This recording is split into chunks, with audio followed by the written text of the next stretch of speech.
Pánové, vy už jste film viděli, předpokládám, několikrát, tak když jste to viděli ale poprvé, jaký jste měli dojem, nebo co, jak to na vás zapůsobilo? Tak ako ja pri každom filme mám nejaké očakávania, respektíve, že viem, že som urobil preto maximum, čo som mohol a potom to už nie je v mojich rukách a to je vlastne taká bezmocnosť. A potom čakáte na ten výsledok. Videl som to v Karlových Varoch a užil som si to. Ten film ma ako keby emocionálne zasiahol tam, kde som chcel, aby ma zasiahol už pri čítaní scenára. Takže som bol akože OK s tým, ale teraz som to videl v Bratislave a myslel som si, že si pozriem len kúsok, ale vlastne dopozeral som to dokonca. Mal som tam veľa blízkych, mal som tam veľa ľudí z gymu a vlastne ten film sa mi páčil ešte viac, pretože som nemal od neho vyššie nároky. To znamená, že som sa v kľude pozrel a bol som OK, pretože prišla aj rodina z vesnice, z Oravy, odkiaľ som a medzi tým prišli aj veľmi tvrdí chlapci z gymu KTC, ktorí vlastne sa bijú bez rukavíc a vlastne všetci mi dali krásne echo, takže som OK, spokojný. Jak spokojený jste byl vy? Ja som to videl prvýkrát v tých Karlových Varoch. Samozrejme, že obrovské plátno, vynikajúci zvuk, ale také zvláštne to bolo, taká veľká oslava vlastne filmu. Čiže až tak som si to neužil. Je pravda, že naozaj, že poprvýkrát som si to užil v tej Bratislave vedľa svojich blízkych, vedľa mojej manželky Barbary a mojich kamarátov a mojich proste trénerov, tak ako hovorí Milan. A musím povedať, že mám obrovský zážitok z toho, že to fakt na tom obrovskom plátne oveľa silnejšie pre mňa. Ale ja som chcel k tomu ešte povedať, že to videla moja mámka na predpremiére v Lučenci, kde ja pochádzam z Lučenca, z južného Slovenska, od Maďarov takzvané.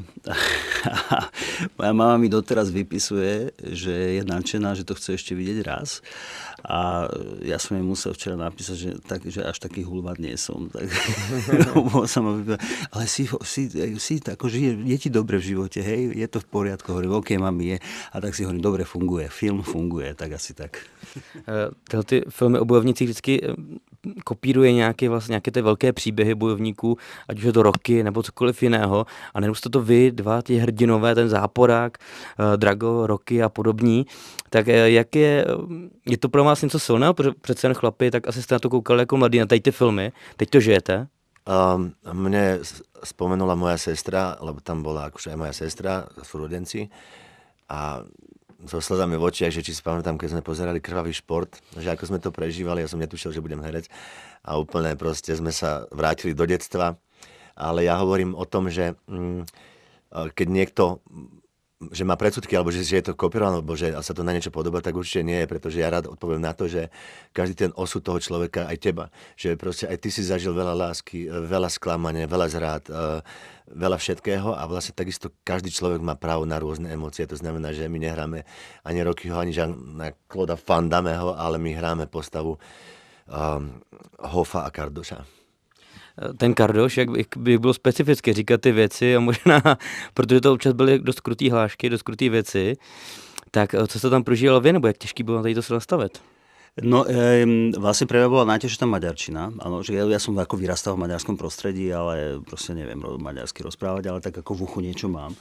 Ale ja som si povedal, že sa dostanem do tejto partie ľudí vlastne vo Vajnoroch v takej posilke, chodí tam takáto partička ľudí, títo týpci a sa vedia aj maďarské, tak som si od nich niečo akože normálne dostal do seba, čo sa týka, nechcem tu nadávať, ale veci a pretavil som do toho filmu, že vlastne oni tú svoju energiu riešia spôsobom, že vedia byť hodne agresívni. Takže tak som sa snažil vlastne do tejto role ja dostať. Ja taký nie som. Ani asi nebudem. Ale som herec, takže mojou úlohou to bolo zahrať. Vojto mi dal šancu a urobil som to podľa seba, teda akože, ako som ja osobne najlepšie vedel. Velký motiv toho filmu byl nějaký boj s tou vnitřní agresí, je tam to zmiňuje jako ten černý pasažér ve vás. Tak je to pro vás něco osobního, nějaké osobní téma? No aj to. Nieraz som sa prekvapil, že čo vo mne je. Okrem toho, že mám v sebe veľmi veľa emócií, veľa lásky, tak mám aj tých černých pasažerov a vlastne to je o tom, že vlastne ten oktagon, tá klietka je nejakým spôsobom metafora na ten boj v hlave toho človeka, konkrétnej tejto postavy. A pokiaľ vyhrá sám nad sebou, tak vyhrá aj možno súperom, respektíve nad životom, ktorý je nepriaznivý. Ja som to mal tak vlastne, že ja naozaj v živote v reálnom som bol veľký rebel. Ja som v 14 rokoch ušiel z domu. Nebudem hovoriť, čo som všetko zažil, ale bol som reálne úplne na dne a vyšplhal som sa. Takže tento film mi to ešte, ako keby, musím povedať, sa kruh uzavrel týmto filmom u mňa. Ale vyšplhal som sa vlastnou drinou, vlastným nastavením a z toho úplného dna som sa snažil ja sám pochopiť. Prečo si nepovedal, že Stračiek? Lebo ja nie som Kardoš. Môžem to povedať? Nie. Tak asi to bolo všetko. Milan to chce za mňa dopovedať. Normálne, povedz spokojne. Do píče aj vyjebanej, skurvenej. To vystrihneš. Nic se třeba nebude. Už se tady byl zmíněný, chodil jste do posilky, byla tam velká držna už na tom plátně, co tam bylo, tak byl to možná v tom nejtěžší film, který jste natočili, právě kvůli té dřině? No pre mňa sa ako povedal tuto môj kolega, pán Jackuliak, že vlastne pre mňa sa uzatvára nejaká etapa a pre mňa sa tiež, myslím si, že nejaká pomyselná etapa uzatvára, čo sa týka posledných rokov mojej filmovej tvorby, kvôli tomu, že točil som filmy, kde som veľa fyzicky pracoval, točil som filmy, kde som používal psychologické herectvo, veľa emócií a tu sa to nejakým spôsobom všetko stretlo. A mám pocit, že nejakým spôsobom sa snažil zúročiť tie všetky skúsenosti, ale prekvapilo ma to, predstavoval som si to jednoduchšie, pretože bojový film, to znamená, že hneď mi išlo v hlave, že doma sa nebudem musieť vyhovárať, že utekám z domu za chalanmi do gymu, ale budem hovoriť, že musím ísť, proste musím trénovať. To znamená, že len potom som si uvedomil jednu vec, že ten tréning, keď je, niekedy ti stačí aj 40 minút asi úplne, že vyřízené, jak sa mluví u vás v Česku, alebo trvá cca hodinu, ale ja som zabudol som na to, že natáčací deň má 12 hodín. A vy keď točíte tréning akože v gyme filmovom, tak vy natáčate reálne 12 hodín tréningu. A nebolo to úplne, že easy, ale ja nie som človek, ktorý by sa ľutoval. Hlavne ma povzbudzovalo, keď som videl reálnych fighterov z Octagonu, ktorí tam už sa tiež tak, že už trošku nevládali, tak ma to povzbudzovalo, že oni tiež rovnako nevládzu ako ja, takže to ma povzbudzovalo k tomu, aby som pokračoval ďalej. Ja som to mal o to ešte náročnejšie, že oni keď už išli domov, tak vlastne, že mňa čakal ešte nejaký psychologický, respektíve emocionálny dialog a som tú únavu som častokrát využíval na to, že mi pomáhala v tých ťažkých dialogoch.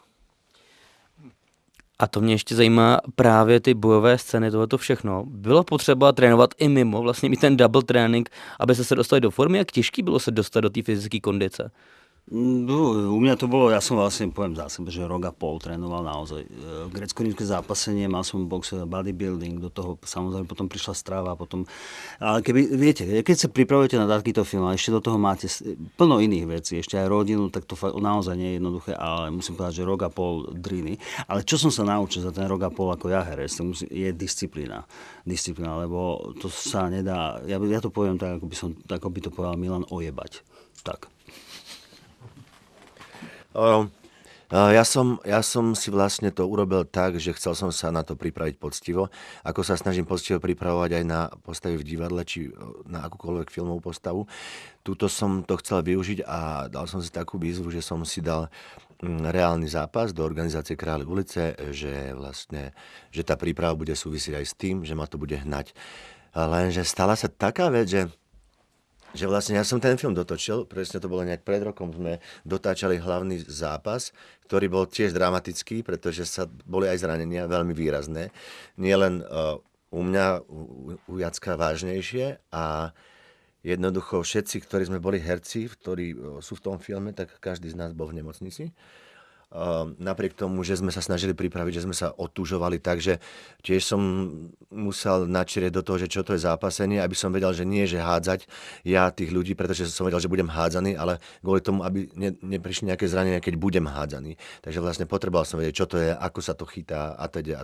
Dokonca ma to aj začalo celkom baviť, že ako ja hovorím, váľať sa po zemi, keď som si robil srandu zo zápasníkov, že vy sa len váľate po zemi. No ale to bolo tak, že my sme dotočili ten zápas a potom mi prišlo ešte so filmom predtým, že zrazu mám ísť do Benátok na festival, ktorý som si nechcel nechať újsť, kvôli tomu, že to je možno, že raz za život. Okrem toho, že už sme medzi tým boli aj v Karlových Varoch, čo je tiež vlastne Ačkový festival s iným filmom, s našim. No a stalo sa to, že ja som to odohral a teraz vlastne som bol v Benátkach na Červenom koberci a na ďalší deň som bol v slamenom ringu v krvavom ringu, hej. A ja vlastne som mal hlavu úplne inde. Ja už som film mal natočený a teraz išlo a ja nechcel som to urobiť Cyrilovi Pažetému, že ten zápas ruším. To znamená, že som šiel na poslednú chvíľu na zápas, ja som vyšiel z lietadla, ja som šiel rovno do slameného ringu a vlastne chcel som ho proste seknúť. Úplne som sa nesústredil, hlavu som mal úplne inde, ale pre mňa to splnilo to, že tú prípravu som mal podstatnú pre ten film. Vy jste říkal, taky jste trénoval řecko-římský zápas. I ve vás něco, jako, protože je to extrém, zvlášť v určitém věku, když to řeknu takhle. Ještě zápasy? Máte něco takového, že byste si dal nějaký závody, zápasy? Zápasy už asi nie, ale akože dostal som nejaké výzvy, ale také menšie a moja milovaná Barbara povedala, počúvaj, prosím ťa, ukľudni sa, máme malé dieťa. Samozrejme, že ten dopamín tam chýba, ale chodím na trénujem, teraz si tak pozvolna zase začínam nejaký po oddychu, ale mňa trénoval Jozef Lohyňa, čo bol niekedy olympionik, vysoko postavený a myslím, že bol majster sveta v Japonsku. A tie tréningy naozaj spočívali v tom, že ten chlap sa so mnou nepáral. Proste. To boli drsné tréningy 2-krát týždenne. A zanechalo to vo mne. Tú disciplínu, tú silu a osobne si myslím, že sa k tomu vrátim. Teraz mám iné veci, ale vrátim sa k tomu, pretože akože tak nejak sa vybiť v tejto dobe týmto spôsobom je pecka pre chlapa. Taky ten moment té brutální intenzity, jaký jste možná zažili právě v těch tělocvičnách, tak ten musel být asi i v těch arénách. Jaké bylo hrát? Není to jeviště, ale je to taky před hromadou lidí, je to live a už není jen tak jako nějaká repríza. Vím, že jste měli asi 1-2 pokusy. Mne nebolo všetko jedno. Keď som videl ten dav ľudí, presne ako ten Hoff, keď prichádzal s tým Davidom Kozmom a vlastne to tam videlo a to je krásne ten natočené a ten istý pocit som mal ja. A ja som sa musel veľmi sústrediť na to, aby som si neuletel ako Milan Ondriga. Ja som mu trošku závidel, že on si mohol robiť takú trošku šovku na tom, pretože ale môj charakter bol úplne iný a ja som sa sústredil, lebo tam bolo, tí ľudia tam cez tie prestávky naozaj ostávali. Ja som bol neskutočný, ja som myslel, že budú urazení, že tam nejakí filmári točia, ale oni tam všetci zostali, nešli na tie pauzy, na tie piva a oni to točili s nami, oni vytvárali úplne reálnu atmosféru a ja som si len hovoril, že ja musím to hrať v prvom rade, musel som vedieť, kde mám pohľady, kde mám toto, ale aj tak sa stalo, aj mi toho Vojta, režisér potvrdil, že vlastne v Strížni, že presne bolo vidno, kde som si uletel ešte, ale vlastne tú väčšinu časť, čo je vo filme, tak sa podarila natočiť, pretože naozaj tých záberov nebolo veľa kvôli tým pauzám, ktoré boli konkrétne určené. Ale my sme to mali deň predtým presne naskúšané v prázdnej hále a potom sme išli už na čisto s ľuďmi. Takže to bolo super. Bylo to teda pro vás lepší, jednodušší, že jste si to vlastně mohli víc užít?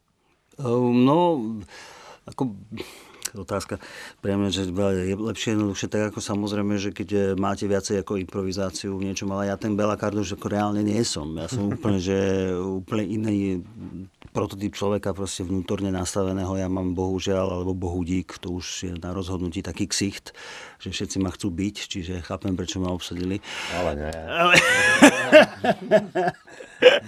Co čakali, tak? Ale užil som si to nastavenie takto. Ja som si od tých chalanov, čo som medzi nimi chodil ten rok, tak som si o nich niečo zobral. V tom filme je to tam vidieť. Myslím, že pár ľudí sa tam aj uvidí v tom Kardošovi. Čiže užil som si to vlastne, že môžem mať ten nadhľad a môžem byť taká príjemná, dobrá sviňa. To sa lepšie hrá, ako keď Milan musí vlastne potláčať nejaké svoje pudy a musí byť nohami na zemi. To je tak, že vlastne keď vidíš takúto tvár, taký toxik na ulici, tak to sa u nás hovorí, že to si pýta na papulu, to je celé. Ja viem. Už ma parka, furt všade ma chcú byť. Ale akože fakt ja som úplne iný človek. A ja práve, že mám úplne opačné skúsenosti, že neviem čo, už sa to tak nedie, lebo mám okolo seba, alebo respektíve ma poznajú a vedia, že tí malí chlapci, ktorí sú so mnou, keď sme vonku, tak vedia, že to sú tí najväčší bitkári, tak vlastne mňa niekedy ani nepustia do toho. Len keď som ešte nefungoval v tomto teritóriu, tak mne sa dialo, že ja som niekde prišiel, ja som sa na niekoho pozrel a už sa chcel hneď byť. A ja hovorím, že... A ja som bol taký, že hrozne som provokoval, ale už som sa tiež zmenil, už to nerobím. Ale... nerobím to. Ale je pravda, že niekedy sme mali, že sme sa išli trošku... No nepoviem. Dobre, v meste musíš pozerať, že kde nie sú kamery, to je celé. No, ja som mal také úlety niekedy aj na vysokej škole, aj na strednej škole, že ja mám takú, a už je to preč, že mne keď prepne, tak hovorili, že som magor. Tak aj preto boli nejaké situácie, o ktorých som sa musel vyvarovať v živote. No. A k tomu provokování, když jste byli na té tělocvičně, měli jste asi spoustu prostoru trénovat, natáčet s těmi prvními fightery. Vyzkoušeli jste si, dali jste si nějaký v uvozovkách trochu jako tvrdší sparring, abyste si to vyzkoušeli? A vieš čo mi, no poviem takto, že skrátke, ja keď som videl, že kto prichádza do toho filmového gymu, ja som naozaj, vedel som, že tam bude niekto, kto to vie, vedel som, že tam budú, ale tam prišla úplne, že česká špička všetkého možného, cez majstra Českej republiky v boxe Kelvina. Potom, keď som videl rúžovú hlavu Davida Kozmu, respektíve keď išiel Karol Zvemola, nevedel som o tom, že budem trénovať s Jiřím Procházkom. Takže jednoducho nebolo mi všetko jedno. Ale poviem takú zaujímavosť. Potom sme mali nejak sa sprolovať, išli sme do toho oktagonu gymové s Davidom. A ja hovorím, že ty vole, Kozma proti mne. Ale všimol som si, že začína sa tak potiť nejako, že tak cúká sa a som si všimol, že má rešpekt pred kamerou, čo vlastne ja hovorím, že aha, tak sily sa vyrovnali. Takže ja pred kamerou rešpekt nemám, ale potom naozaj musím povedať, že veľmi rýchlo sme zabudli na to, že kto je herec a kto je fighter, pretože to sa vyrovnávalo a ťahali sme spolu za jeden koniec a myslím si, že sme sa aj navzájom pomáhali, ale nebolo to také nútené, alebo že nebolo to priznané, ale sme si hrozne fandili a oni mi veľmi mi pomáhali a vlastne nikdy nepovedali, alebo že ma podceňovali v niečom, že som není technický, alebo tak. Proste ma naozaj, že povzbudzovali a brali ma ako rovnocenného partnera, za čo som hrozně vďačný. A vy jste tam měl takovou sérii takedownů, kterými jste házel ostatní borce, profesionály z oktagonu. Co vám oni říkali? Byli překvapení možná z toho, jak technicky to máte zvládnutý, protože já jsem z toho měl fakt dobrý pocit. To bylo tak, že vlastně mě to Bous, choreograf celkově, a vlastně co nás chystal chalan, tak mi hovorí, že počúvaj, že to budú robiť, keď to budeme hádzať v tej telce, že to s tebou budú robiť kaskadéry, ty ti pomôžu, neboj, to bude v pohode, oni to vedia, robí to. Prišlo auto, vystúpilo 12 MMA profesionálnych zápasníkov, ja som tam stále, to nemyslíte, a nikto mi to nepovedal, prisahám. A že nemyslíte, že nebudem tuto s profesionálmi hádzať ich. Až to musíme, že to nechceli sme ťa, aby si nemal strach, no jasné, ešte väčší strach. Prišli sme do tej telocvične, začali sme tam nejak hádzať a ja som len narážal na stenu. Natiahli, oni vôbec nič, ani žiadny mi nepomáhali, vôbec potom prišiel Tobov, im vysvetlil, že to je filmovačka, tak sme začali a presne, mne preplo v momente nejakom a ja som začal byť hrozne agresívny, pretože mi to nešlo, ale strašne agresívny a začal som ich hádzať. Proste normálne to, čo ma Lohýňa naučil, a začal som ich hádzať. Oni sa tak povolili do toho filmu, ale potom prišiel Daniel Škôr za mnou a hovorí, ty vole, asi te v Praze nájdu a zabijú ťa. A ja hovorím, produkcii, prosím vás, vysvetlite mu, že to je film. Zabijú ťa. Tak som sedel takto, ne, dajte ich preč, takže takto, ale bol to veľký zážitok, ale musím povedať, že boli chalani, sú obrovskí srdciári. Pomohli mi potom, keď pochopili, že to je fakt, akože treba to trošku filmovo záležitosti, tak a boli milí, v cateringu sme sa zoznali, vymenili sme si čísla, fakt úplne úžasní ľudia sú to. Co má ten film za vás předat? Co byste byli rádi, že kdyby s tím lidi odcházeli z kina, tak co by jim to měl předat? Že napriek tomu, že sa to volá bojovník, tak by som chcel povedať, že nech každý bojuje a váži si každú chvíľku v živote, pretože za život sa oplatí bojovať, pretože je jediný a treba bojovať za lásku, za spravodlivosť, za zdravie, za všetko. Boj je súčasť života a boj môže byť aj krásny, nielen agresívny. Tak ja, čo som si odniesol z toho filmu aj zo scenára a teraz bez toho, že tu sedí vedľa mňa tento pán, že jak to zahral, ja si myslím, aj u mňa dôležité, čím som si prešiel v živote, prekročiť svoj tieň. A v tom filme to je. Ja by som to doporučoval všetkým. Prekročiť svoj tieň a začnú sa vám plniť sny. Díky moc. Ďakujeme.